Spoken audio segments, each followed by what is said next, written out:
Eu não faço questão de ser de um jeito ou de outro. Não há ninguém me fabricando, né? Não há ninguém mexendo em mim, não há maquiadores, não há consultores de marketing, não há nada disso. Eu sou assim mesmo e nunca pedi voto a ninguém. Eu apresento a tese como ela é, sincera. Se o telespectador quiser, ele vota em mim. Se ele não quiser, ele não vota em mim.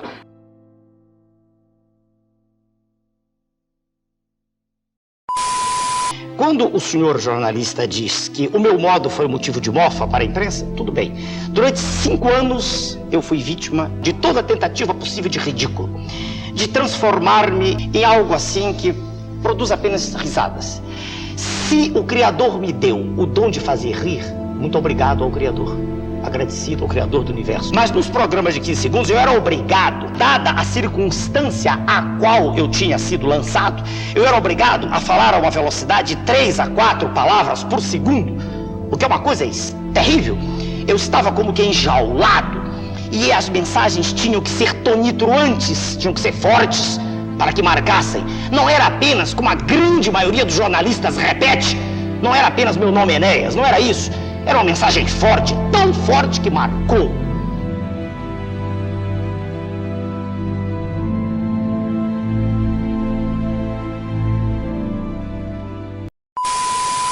Porque a privatização de qualquer uma dessas estatais que se relaciona a conceitos estratégicos, quer dizer, vamos definir o que eles dizem que nós não definimos, que os que defendem, que são contrários à privatização não definem, vamos definir então. Vejamos, os minérios do subsolo são um componente estratégico. Por quê? Porque eles são material não renovável. Eles acabam, como acabou o Amapá da Serra do Navio, que foi todo transmigrado e para o exterior está nos Estados Unidos. Compõe a reserva estratégica dos Estados Unidos. É mentira! É sórdida essa afirmação de que tem que ser privatizado. Isso é conversa fiada. Vai privatizar, como fizeram com a Embraer, por exemplo, que era uma indústria nacional, onde o modelo era nosso, era autóctone, quer dizer, era fabricação de aviões com tecnologia própria e não com esses pacotes que nos chegam trazendo as condições próprias dos países onde eles foram criados. Então, veja, o que é privatizar, por exemplo, telecomunicações, é entregar para eles um sistema vital de controle.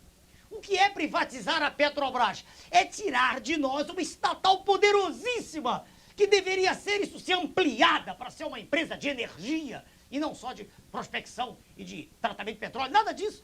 Então a privatização, como ela está sendo feita, não é como ela está sendo feita. Dessas estatais, ela não tem que ser feita. É um crime contra a nação. Meu nome é Enéas 56. Senhor Walter, eu já falei de muitos minérios, eu falei de nióbio, de quartos, de montes. Naquela ocasião a que o senhor se refere, eu perguntei para o candidato qual era a posição dele em relação à bauxita refratária. Uma vez que nós, Suriname, China, 4 países, nós somos detentores do monopólio mundial da bauxita refratária. E trabalhar com ela é extremamente fácil, muito mais fácil do que com a outra bauxita. E como nós somos detentores, eu perguntei qual era a política dele. Porque nós não poderíamos continuar mandando para o exterior, não poderíamos, como fazemos. Nós vendemos, por exemplo, a outra bauxita, que é inferior a essa, praticamente, ou às vezes menos do que o preço de custo, subsidiando toda a energia elétrica lá de Tucuruí. Então, o que eu queria era que o candidato me respondesse exatamente aquilo que é fundamental para a nação, que é preciso dar um basta nisso. É preciso ter coragem de romper. É preciso chegar para os senhores alemães e dizer, escuta, o ferro nosso vai ser um preço tal, preço justo e não determinado por eles. Como agora a Vale do Rio Doce vai ser vendida e quem determina o preço é Merrill Lynch, uma consultora estrangeira. Chega de estarmos de joelhos no cenário internacional, essa é a questão. Por isso que eu disse isso. É estratégico, por isso que ele é fundamental para a economia nacional. E vai acabar, né? O senhor sabe o que é isso? Se o senhor ganha em torno de R$300 por mês, já é mais de um salário mínimo, o senhor levaria apenas 833 anos para ganhar 3 milhões de dólares. Que é exatamente o que o Brasil perde em 1 hora. É fantástico, é lastimável, é execrável, é imundo, é vergonhoso, é simplesmente repugnante. E ainda se tem coragem de falar em aumento de impostos. Meu nome é Enéas 56. A segunda grande espada de Damocles sobre a população do planeta é a questão da água potável. Pois bem, o Brasil detém a maior reserva de água potável do planeta, ou cerca de um quinto, um pouco mais de um quinto, 21% de todas as reservas hídricas de água doce. 15% estão concentrados na Amazônia. O curioso é que, provavelmente, isso já se discute em meios bem informados, no próximo século haverá guerras por causa da falta de água potável.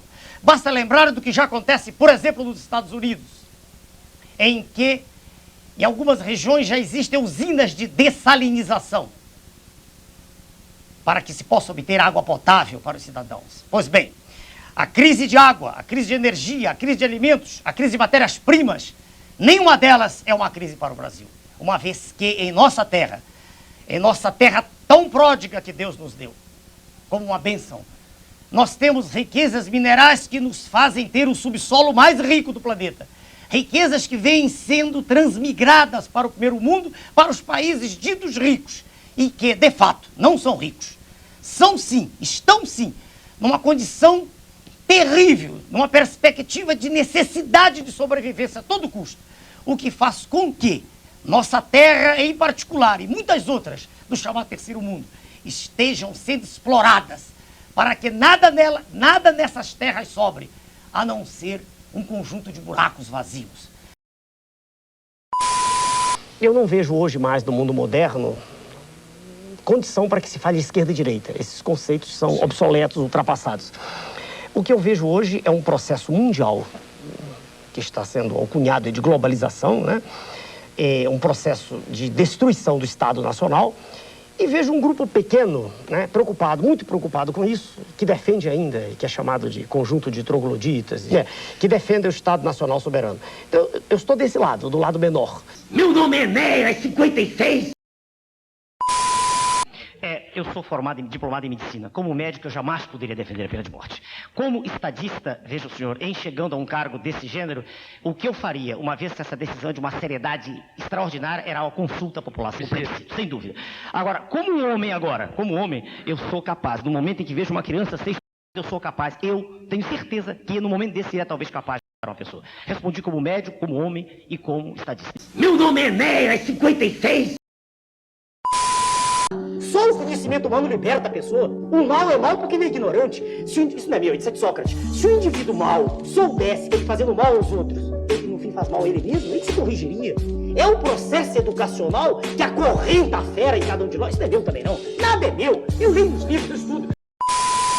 Nada funciona neste país, está tudo errado, ninguém acredita em coisa nenhuma, são os mesmos políticos de sempre. Cuidado, se qualquer um deles for eleito, nada mudará no Brasil. Esses candidatos tão ruins que mais da metade da população está indecisa. Se o senhor pensa que algum desses candidatos vai endireitar o país, pergunte aos seus pais ou seus avós se alguma coisa mudou nos últimos 100 anos para quem é pobre. Nenhum deles vai fazer nada, porque estão todos comprometidos até a alma uns com os outros. Isso é apenas um filme. Quando a sessão acabar, tudo continua antes. Ou o senhor duvida disso? Os candidatos mentem com tanto cinismo que parece até dizer a verdade. São atores muito bons em um filme de patifaria, onde a miséria é a verdade e a promessa é a mentira. O senhor deve estar exausto. Que dificuldade para decidir. Quanta baboseira, quanta mentira, quanta falsidade. O que eles querem não é consertar o Brasil, é conseguir o seu voto a qualquer custo para continuar no poder.